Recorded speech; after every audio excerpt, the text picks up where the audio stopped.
There's a living world you're not seeing. Tonight, it's in your pantry.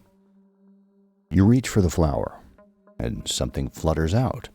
A small, drab moth bumbling up toward the ceiling.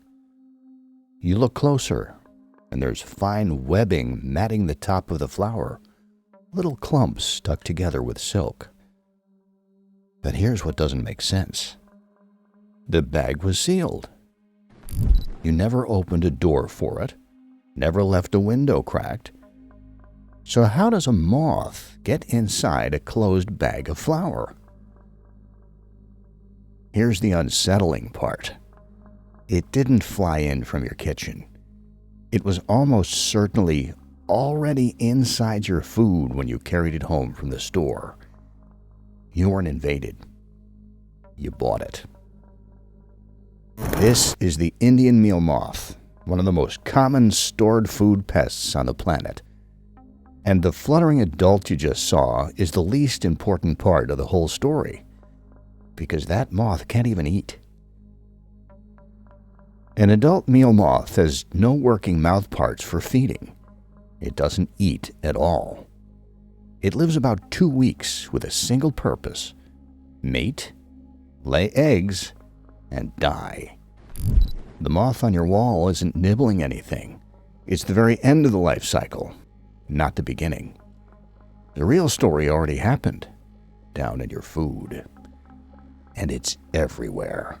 This moth turns up in kitchens on nearly every continent, anywhere people keep dry food. It got its name because it was first found in cornmeal, once called Indian meal. But it isn't really from anywhere. It's from wherever we store grain, which is to say, from everywhere we live. Here's what actually happened. A female meal moth lays 200 or 300 eggs, dropped straight onto dry food: flour, rice, oats, cereal, dried fruit, pet kibble, even chocolate. The eggs are so small, you'd never spot them. And they were probably laid before that bag was ever sealed, at the mill, the packing plant, or an open bulk bin at the store. The infestation was packaged in with your groceries. And if they didn't start inside, they let themselves in. The larvae, tiny caterpillars, can chew straight through thin plastic, cellophane, and cardboard. A sealed bag of rice isn't sealed to them. Researchers have tested them against layered plastic packaging, and they gnaw right through it. Only rigid glass or metal actually stops them. Once they hatch, the caterpillars eat your food from the inside, growing for weeks and spinning silk as they go. That webbing is the giveaway. It mats grains and flour into clumps, threaded through with their trails and droppings. By the time you notice a single moth, one bag can already hold a whole hidden generation. And they don't just eat, they foul. A single larva webs together far more food than it could ever swallow, lacing it with shed skins, droppings, and silk, until a whole box is bound into one contaminated mat. It spoils vastly more than it eats, and the numbers move fast. One female drops up to 300 eggs, and those become moths that each lay hundreds more. Left alone in a warm cupboard, one contaminated bag can turn into thousands of insects in a couple of months. A whole population blooming out of a scoop of flour you never inspected. And they do something you'd never expect. When a caterpillar is fully grown and ready to transform, it doesn't stay in the food.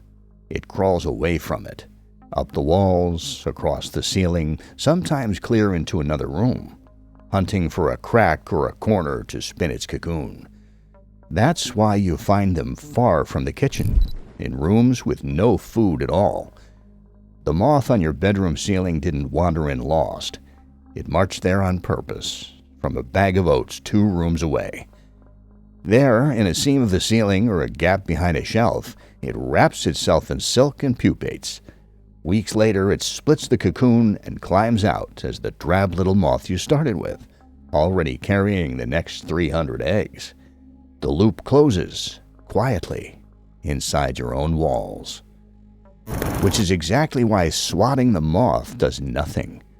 The adult you kill has already laid its eggs. The next generation is buried in your food, and a single overlooked bag can restart the whole thing in a few weeks. So the moth in your pantry isn't really an intruder. It's a sign. Proof that something was living in your food the whole time, riding in from the store, hidden in the one place you'd never think to check. It won't bite you, it carries no disease, and it can't even eat. It just quietly turns your cupboard into a nursery, the way it has in human food stores for thousands of years. So don't chase the moth. Go to the source. Check every open bag of grain, flour, cereal, and pet food for webbing and clumping. Throw out anything infested. Then vacuum the shelves and the cracks where the caterpillars hide. And move what's left into glass or metal, the only containers they can't chew into. You were never the only thing in the cupboard. This is the living world unseen.